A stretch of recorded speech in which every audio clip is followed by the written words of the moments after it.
You know, there was a time when the Buddha noticed people arguing constantly, teachers, travelers, and thinkers, all shouting that only they understood the truth. So instead of arguing with them, he told a story. Long ago, a king invited 6 blind men to his palace. In front of them stood a great elephant, and the king said, "Tell me, what is this creature like?" Each man stepped forward and touched a different part. One felt the trunk and said, "It is like a thick moving snake."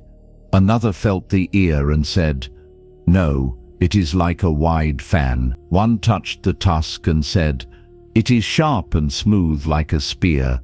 Another held the leg and said, "It is strong like a tree."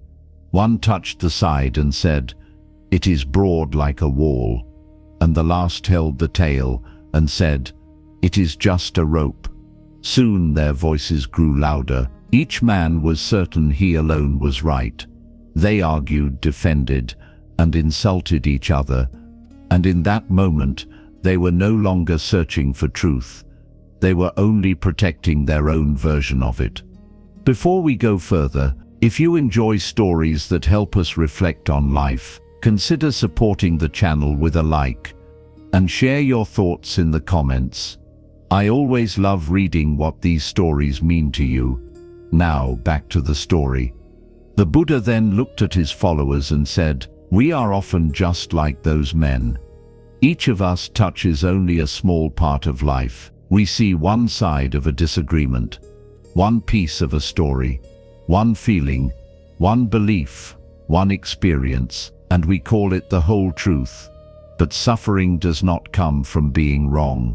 It comes from clinging to being right. When we close our mind, we close our peace, and this is where the story meets our life. Think about the last time you argued with someone, maybe a friend, a partner, or a colleague. You felt certain, they felt certain, both of you holding different parts of the same elephant. But instead of listening, the mind rushed to defend, and the heart became tight.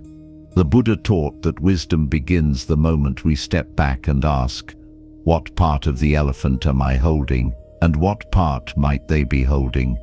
When we ask that question, something softens, anger loosens, and understanding begins, because truth is rarely owned by one voice alone. It is usually found where perspectives meet. So today, try this small practice. The next time you disagree with someone, pause for a breath and silently ask yourself, what part of the elephant am I holding, and what part might they be holding?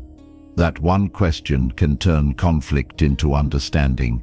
If you stayed with this story until the end, thank you for sharing this moment of reflection.